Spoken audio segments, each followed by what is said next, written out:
الرحيم. قال الشيخ مصنف رحمه الله تعالى نفعنا به وبعلومه في الدارين آمين آمين. بسم الله الرحمن الرحيم. الباب 11. Bab yang ke-11 fi fadilatul masajidi di dalam menjelaskan daripada keutamaan, keistimewaan, fadilah masjid. Hadis yang pertama, monggo Dera. Sallallahu alaihi wasallam. Al-masjidu baitu kulli mu'min. Baitu kulli mu'minin.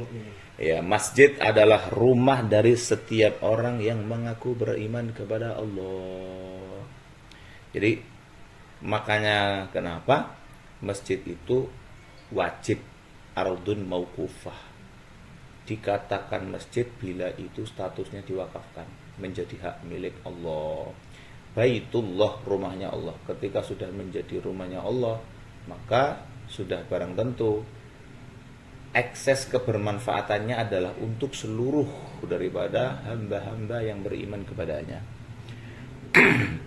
Maka karena ini adalah baitu kulli mu'minin, baitu kulli mu'minin, maka tidak boleh yang statusnya itu tidak wakaf, tidak boleh mengatasnamakan diri keluarga. Sebetulnya kan nggak boleh, Pak. Masjid Bani kan nggak boleh, Pak, aslinya, Pak. Aslinya bukan Bani kan sering kan dewek di Bandar Lampung aja ada berapa itu?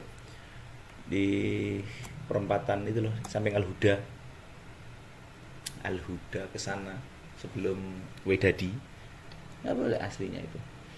Tapi barangkali itu nama, sebutan nama. Tapi pemanfaatannya kan untuk orang banyak gitu.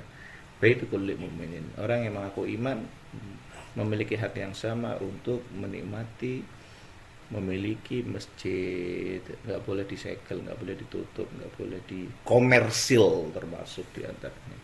Kalau orang mengkomersilkan masjid atau segala apa yang menyertainya, maka tidak hanya bala itu dibalas kelak di akhirat, tetapi juga akan dicicil di dunia karena sensitivitasnya itu tinggi. Kalau bicara tentang masjid lebih rinci, kita rasa-rasanya menarik untuk mengupasnya di dalam kitab fikih. Lanjut, Beb. Sallallahu alaihi wasallam. Idza ra'aitumur rajula mulaziman masjid fashhadu lahu bil iman. Sekarang kita dituntut oleh Nabi untuk melihat, coba ke sekeliling kita.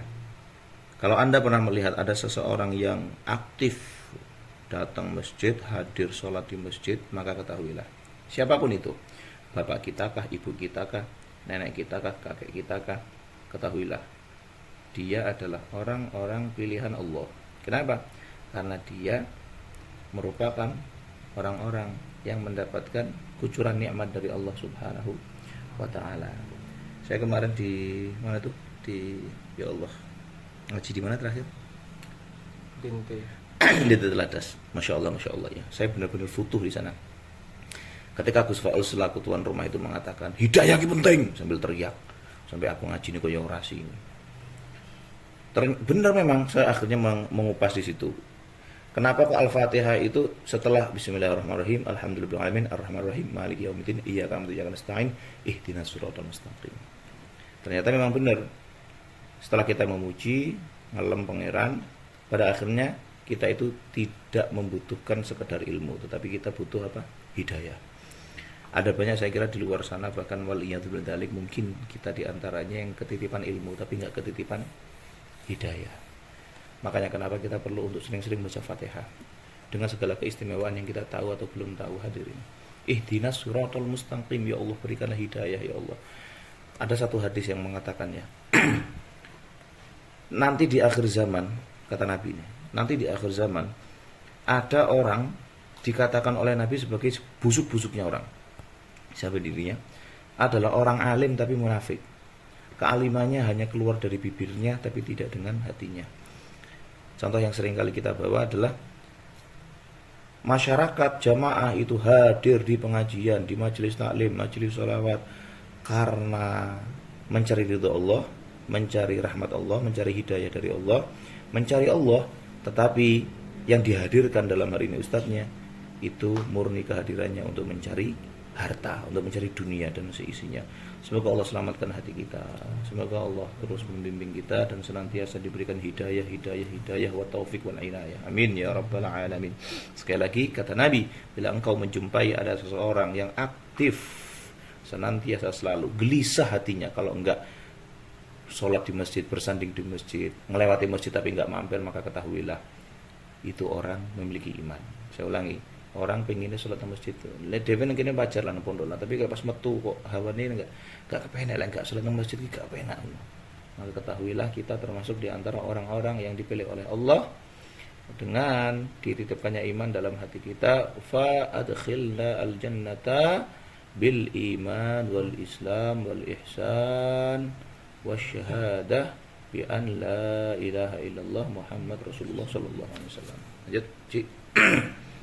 Qala sallallahu alaihi wasallam man takallama bi kalamid dunya fil masjid ahbatallahu amaluhu arba'ina sanah. Man takallama bi kalamid dunya fil masjid ahbatallahu amaluhu arba'ina sanatan. Nabi pernah mengatakan barang siapa yang berbicara dengan tema yang diusung, tema yang diangkat, arah pembicaraan yang dimaksud, orientasinya adalah dunia di masjid. Ngomongin piye kabare, sehat. Ngono kita lek nyontone Mbah Yai iku. Piye sawahmu? Wingi piye, ceritane kepiye lho kok iso ceblok. Dan segala aspek dunia lainnya hadirin. Di masjid hadirin. Ya, ini masjid sakral hadirin. Ada keistimewaan tapi juga ada timbal baliknya. Jadi apa namanya? Dua arah. Arah positifnya juga ada, arah negatifnya juga ada. Walhasil, sallallahu alaihi Nabi Muhammad. Barang siapa yang berbicara tentang urusan dunia di masjid, Allah akan menghapus amalnya selama 40 tahun lamanya hadirin. 40 tahun lamanya gitu. Di lain hadis Nabi juga mengatakan, ketika kamu idza ra'aitum man yabi' wa yabta' fil masjid faqulu la arbah lahu. La arbah Allah tijaratak. Allah tidak akan memberikan untung kepadamu duhai engkau yang berniaga, berjual, membeli maupun menjual produk di dalam masjid. Kamu gak akan mendapatkan untung, kamu buntung yang ada kamu. Nah, mengenai apakah ini amalnya ini hilang atau bagaimana, saya kira ini menarik, nanti lebih khusus kita tandai ya. Nah, kita tandai, nanti kita kupas lebih tajam lagi apa yang dimaksud dari alasan kenapa Nabi itu mengatakan dihapuskannya daripada amal selama 40 hari oleh karena dia berbicara di dalam masjid, berbicara pembicaraan tentang dunia. Walhasil secara sore, secara eksplisit ini menegaskan larangan untuk kita berbicara tentang masjid. Lek kowe pengen ngomong nih babakan dunia ya jero masjid. Njopo ngun parkiran dan seterusnya. Sekarang menang utawa turu ya, malah selamat. Monggo. Wa sallallahu alaihi wasallam inna malaikata yatakarramu minal limina minal mutakallimina. Innal malaikata yatakarramu minal mutakallimina fil masjidi bikal lamin Lagwi wajuri. Waljuri. Sungguh pun malaikat itu membenci, nggak ridho, nggak rela ketika ada seorang hamba gelisah. Padahal malaikat itu nggak punya nafsu loh bos, tapi dia gelisah ketika ada orang yang ngobrol di dalam masjid. Dua tema obrolan. Pertama, kalamil lagwi. Apa itu lagwi? Lagwi itu adalah kalam-kalam yang batil. Kalam Kalam batil itu apa? Ya duniawi. Ya Allah. Dunia. Innamal hayatud dunya la'ibu wa lahu. Lagwi itu ngomongin dunia. Kemudian waljur, yaitu al-kalam ma'il 'alal haq. Yang keluar dari jalur perkara yang hak. Piye salatmu? Bapak mungkin wingi sakit, pangapunten iki kula dereng saged silaturahim. Apik kuwi. Tapi kalau piye? Apa bapakmu iki wingi ngopo lho tuku ribon barang. Wis dunya kuwi. Kudune iki tuku iki Salimna wa alsinatana wa jawarihina ya Allah sallallahu alaihi Muhammad sallallahu alaihi wasallam. Qul Qala sallallahu alaihi wasallam syarrul biqa'i aswaquha wa khairul biqa'i masajiduha. Seburuk-buruknya daripada tempat yang ada di muka bumi ini adalah pasar hadirin. pasar adalah tempat paling apa ya? Paling buruk. Kenapa dikatakan oleh Nabi itu pasar sebagai tempat yang paling buruk? Oleh karena pencurian lebih banyak dilakukan di pasar. Ya. Distorsi timbangan yang mestinya 1 kati misalnya, atau 1 liter, atau 1 kilo, dimanipulasi. Ya adanya di pasar. Pencopetan, maksiat mata banyaknya di pasar, gitu begitu. Kemudian Quran jarang disentuh ya di pasar. Kemudian ngomongin ngerasani Joko warung, Joko tuku, ngomong elek wong iki nang pasar. Itu karenanya kita oleh Nabi ketika mau masuk ke pasar disunahkan untuk membaca yang mainstream itu. Benar doa pasar. Subhanallah walhamdulillah wala ilaha illallah wallahu akbar la haula wala quwata illa billahil azim. Ini kalau di Tarim itu sebelum masuk pasar itu ada dindingnya itu ada tulisan. Sebelum doa, sebelum masuk inda dukhuli as-suqi. Nah, itu baca itu subhanallah. Di Mesir ada. Nah, itu. Ya barangkali ada, cuman kita belum tahu ya. Tahu dikasih tahu cuman Masya Allah lah. Kita yang lupa lalai barangkali. Lanjut. Google. Ya, ada maaf. Dan tempat yang paling baik adalah masjid. Di pasar, makanya kenapa? Seringkali kita jumpai anding alun-alun mesti masjid, anding pasar mesti masjid. Iku janjian iki strategi dakwahane para wali. Ben apa? Ben bahasane dudu ben imbang. Ben basoke pasar iki ra nemen-nemen.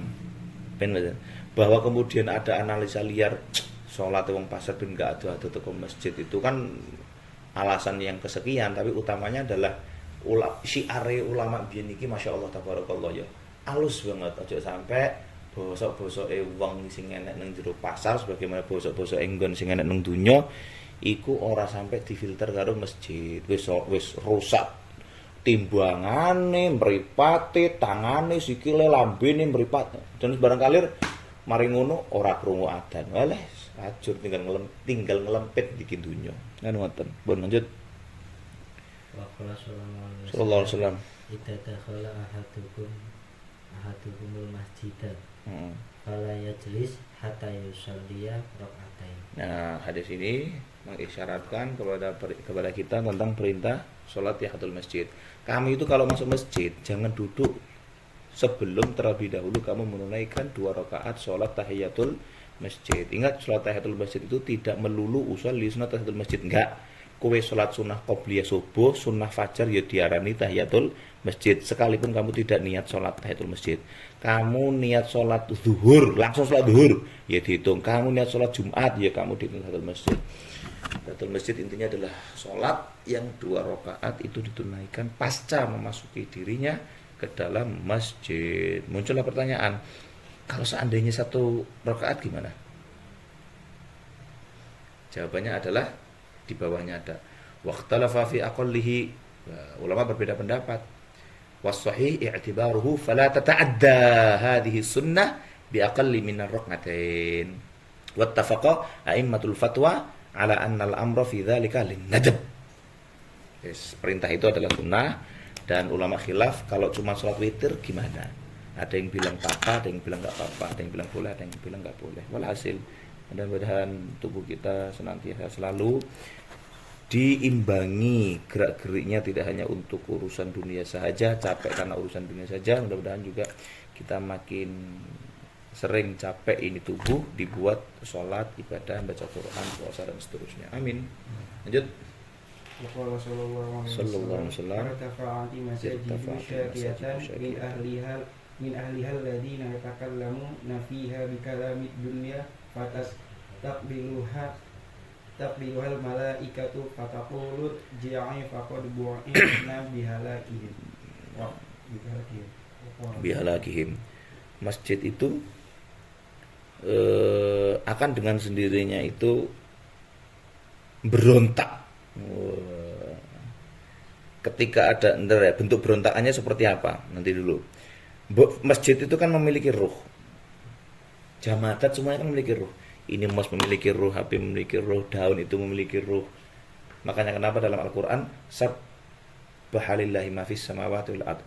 dalam bentuk mudhari yusabbihu lillahi ma fis samawati dalam bentuk madi mudhari maupun amr.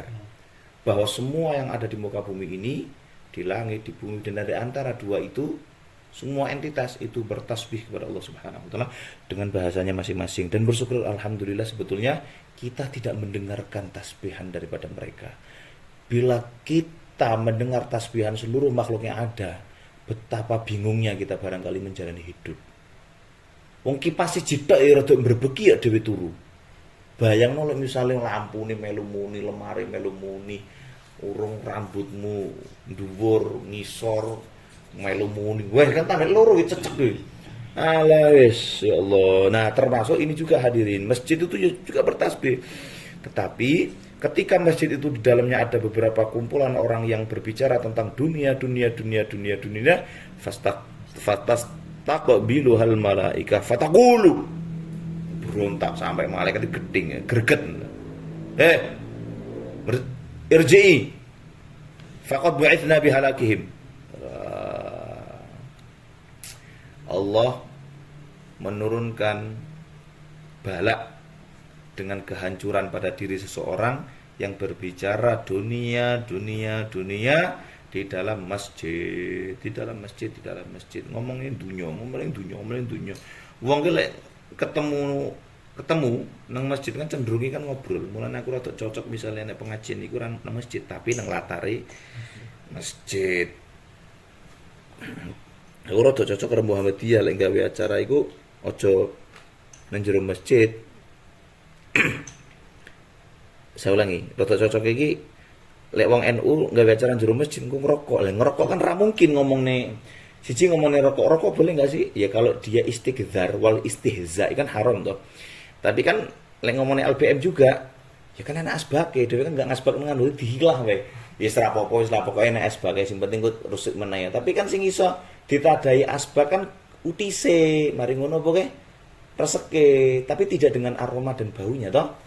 Gitu. Tapi walhasil kan cah loro kan sing duwe masjid to ya, donatur utama masjid. Jadi nek gawe acara ngeso misale kok harus melibatkan warga dan rembuk serius ngerokoke nang latar masjid iku minimal tenan. Mergo nek wis ketemu terus rokok sandinge ngomongin dunya. Tapi lek nyekele Quran arep ngomongin dunya kan sungkan. Tapi nyandinge asbak sungkan piye, Bos? Mancing kok si asbak iki rokok. Lanjut. Ogal. Qala sallallahu alaihi wasallam asraja sirajan fil masjid qadri ma yaduru fil ain lam tazalil malaikatu tastaghfir lahum wa kama dzalika fil masjid. Ya Allah, siapa orang yang mendonasikan satu blok lampu saja di dalam masjid, satu blok lampu, maka selama masjid itu diterangi oleh itu lampu, Allah senantiasa memohonkan ampun kepada itu hamba, itu donatur. Ya, madama dzalika fil masjid. Ya, Allah memohonkan ampunan kepada itu hamba selama difungsikan itu lampu. Sama nasibnya juga listrik. Wis to, listrik masjid kabeh aku sing nanggung. Wah, wifi masjid aku kabeh sing nanggung. Banyu kabeh aku sing nanggung. Lampu lek enek kerusakan toko ngene ngene almarhum Kaji sapa? Pak Demu, Pak Limu. Kaji Mahmud, aku sing nanggung. Wah. Masyaallah. Allah memberikan ampunan. Dewe turu malaikat cengap-cengap astagfirullahaladzim, astagfirullahaladzim li Kaji Mahmud astagfirullahaladzim li Kaji Mahmud. Peh nganti pengkor lambene kuwi. Malaikat gak duwe pengkor Bos. Astagfirullahaladzim. Salah budak lah. Dewe iki harus iuran golek lampu iki Pak, lampu Pak. Masjid dia. Sing bisa didonasikan lampu. Masyaallah. Dene entuk hadis iki lho. Tuku lampu kapan-kapan badal lampu kayak lampu iki Pak, lampu telu. Ya toh? Iki Pak lampu Pak. Di tanduran. Nggo dinggo nang omahe dhek. Ora apa-apa. Ya Allah, astagfirullahaladzim. Lanjut, man basata. Sallallahu alaihi wasallam. Man basata hasiran bil masjidil lam tazal malaikatu tastaghfiru lahu ma dama dzalika hasiru fil masjid. Allah Subhanahu wa taala fi'ula mendapatkan selalu notifikasi permohonan ampunan dari malaikat. Ya, notifikasi itu ditujukan kepada siapa nantinya maghfirah ampunan ini diberikan? Kepada orang yang mendonasikan tikar. Ya Allah. Jadi guruku iki yo lek ngendikan gini. Lek iso iki satu hadis iki kamu ngamal nih. Sahadis ngamal nih. Karena kita tuh nggak tahu persis amalan yang seperti apa yang nantinya itu akan diterima oleh Allah. Masjid di sing butuh tikar hasir, sing butuh karpet, ayo. Iki recep iki. Wih ditikelno, Bos. Golek apa ya? Lek masjid gulungan kan larang, Bos. Golek apa ya? Keset, Bos. Keset, tuku keset kan murah. Selama itu digelar, maka selama itu pula malaikat memohonkan ampunan kepada itu hamba. Bila kita punya lisan yang kotor, ngomongin dunia, ngomongin orang lain, lalu kemudian pada saat yang sama ini mulut memohon ampun kepada Allah, rasa-rasanya kok minim, ini ampunan akan sampai. Nggih. Karena lisan yang digunakan untuk memohon ampunan adalah lisan yang sama untuk ngomongin keburukan orang lain. Ya Allah. Sendok yang digunakan untuk makan adalah sendok yang sama untuk membuang kotoran kucing. Artinya kalau kita kasih ke orang lain, sulit rasanya untuk diterima. Ya, Bro. Tadi kalau mulutnya malaikat Allah, lampu. Kowe saurunge dhewe mau tutup recep elingno kabeh. Mampir masjid, ora kudu masjid gini, Pak. Masjid nang endi lagi? Tuku karpet. Kan rasa larang apa ya? Sik karpet apa ya? Golek lah karpet lah. Sebelah. Lampu sing genang lampu wis. Wis iku dadi jare dhewe wong papat lah. Cari dhewe wong papat. Patungan lampu lah. Jadi misalnya Wahyu kan petengan, Wahyu mripate kan ini numpang nggonku. Wis mantap. Lanjut. Waqala sallallahu alaihi wasallam man akhraja qadaratan minal masjidi biqadari yaduru minal masjidi biqadari yaduru biqadri ma yaduru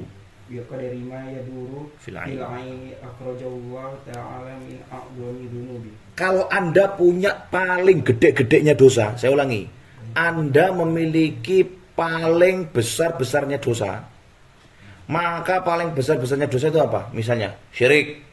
Ya kowe. Apa nih? Duraka karo wong tuwa. Termasuk durhaka sama orang tua, Der. Itu ketika seorang anak pernah menginjak sandal atau alas kakinya ibu atau bapak kita. Pernah enggak kita? Itu termasuk durhaka itu. Sekali lagi, kalau ada orang yang melakukan paling gede-gedenya dosa, mudah sekali cara kita bisa menghapusnya. Dengan apa?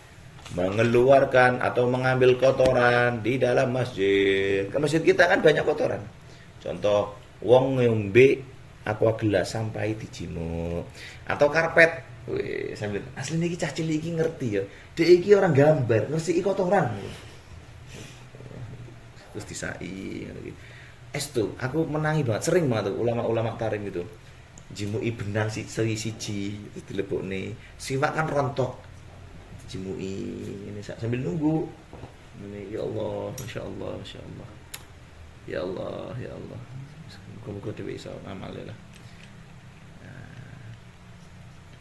Wong sing ora iso ngaji, wong sing ngajine iki nanggung, sing dijemu tuh kotoran, kok tak amal. Kok tak amal. Kok kowe ngopo kowe? Jemu kok tak amal, cek akeh amale. Wedhus tenan. Ya Allah. Kan kok tak amal masjid.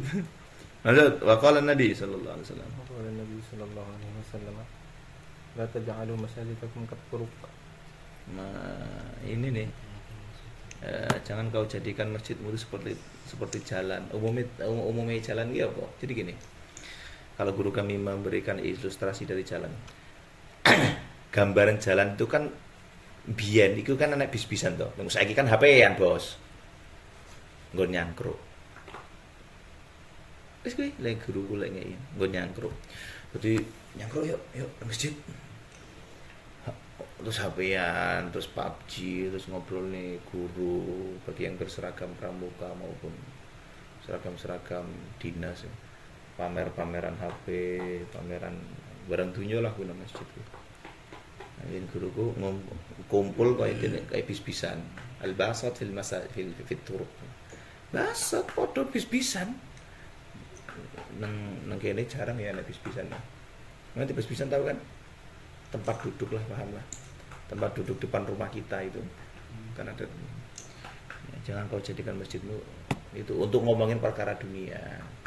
Tapi juga saya kira bebas ya pemaknaannya.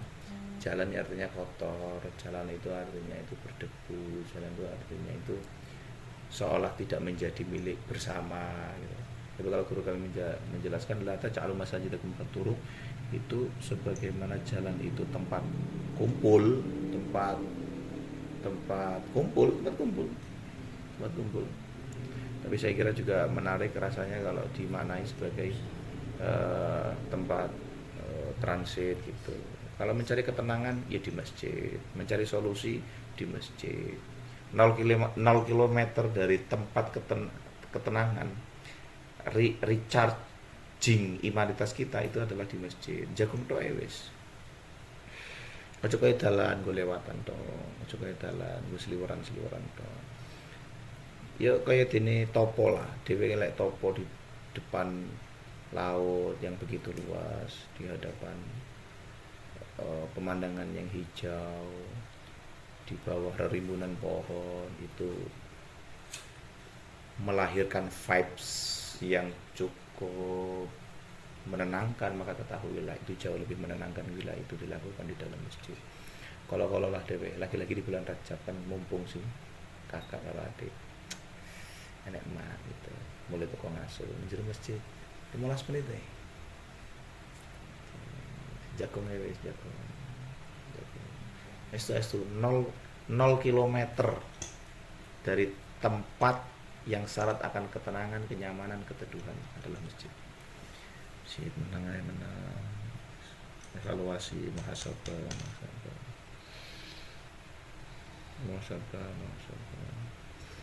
Jadi aku pas khuruj kayak api loh Pak.